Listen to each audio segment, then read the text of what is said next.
हम सब आज कोरोना वायरस के खतरे की वजह से अकेले और अलग हो गए हैं, तो मैं आपसे पूरी ईमानदारी से कुछ बातें कहना चाहूंगा। सबसे पहले हम नस्लवाद, रेसिज्म को खुद से अलग करते हैं और चीन या चीनी जैसे दिखने वाले लोगों का अपमान करना बंद करते हैं। मैं एक मेडिकल डॉक्टर हूँ, डॉक्टर हर्षा आत्मकुरी। भारत का एक पशु अधिकार कार्यकर्ता होने के नाते मैंने यहाँ लोगों के बिल्लियों और कुत्तों के खाने के कई मामले देखे हैं। मैंने डेयरी इंडस्ट्री में वहशीता, क्रूरता के मामले देखे हैं।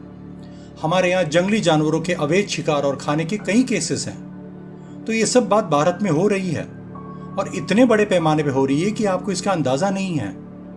हम इस मामले में दूसरे देशों से ज्यादा अलग नहीं हैं। यहाँ बात बस ये है कि जानवरों के साथ की जाने वाली घिनौनी क्रियाएं चीन की तरह हमें सामने नहीं मिलते।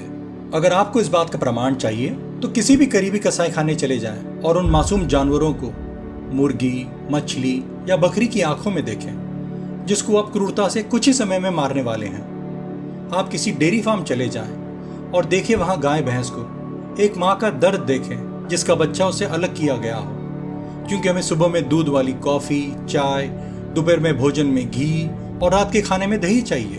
हम सभी को अपने आप को दोष देना चाहिए, क्योंकि बिना किसी चिंता के, बिना किसी परिणाम की परवाह किए हम सभी ने जानवरों के शवों को, उनके शारीरिक श्रव को खाया है। एक तरह से आज हम सब स्थिति के लिए जिम्मेदार हैं।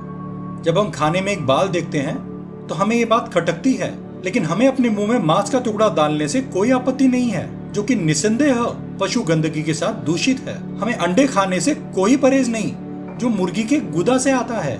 हमें खून और पस मिले हुए दूध पीने में कोई चिंता नहीं है। मगर जब बीमारी आती है और हमारी जीवन शैली और सेहत पे असर डालते हैं तो हम आश्चर्य करते हैं कि हमारे साथ ये क्या हो रहा है। हम कृत्रिम रूप से उनका गर्भधान करते हैं, फसल की तरह इन जानवरों को उगाते हैं खाने के लिए। हम उन्हें जीवन भर बांध के रखते हैं, हम उन्हें यातनाएं देते हैं और हम भी इस प्रक्रिया की वजह से दूषित होते हैं। हम जानवरों को मारते हैं, उनका खून बहाते हैं, उनके चमड़े को छीलते हैं, उनके सर धड़ से अलग करते हैं, अंग अंग को नोचते हैं और फिर उन्हें पकाते हैं।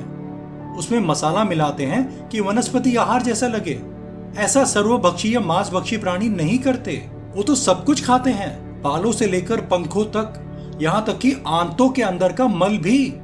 हम इंसान शाकाहारी जानवर की तरह है, करोड़ों साल पुराने हमारे पूर्वजों की तरह। हमें आज दूसरे जानवरों को खाना बंद करना है, अन्यथा हमारा ऐसा न करना फिर से एक नई महामारी को जन्म देगा।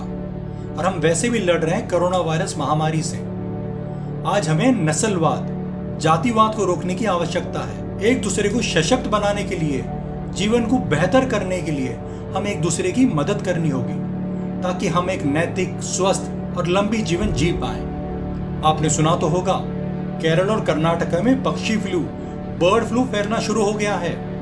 हमें निवारक कार्रवाइयों की जरूरत है, न कि रक्षात्मक या किसी और को दोष देने की। कोई महामारी कभी फल, फूल, काजू, बादाम, अखरोट, सोया और सब्जी खाने से या खेतों से जन्म नहीं लेती। न कभी कोई पेड़ पौधे रोग का कारण बनते हैं, क्योंकि पौधों को गुदा नहीं होता गंदगी करने के लिए। मानव जीवन शैली में ज्यादातर संक्रामक रोग आते हैं संसाधित खाद्य पदार्थ और पशु खाने से, जो कि गंदगी करते हैं।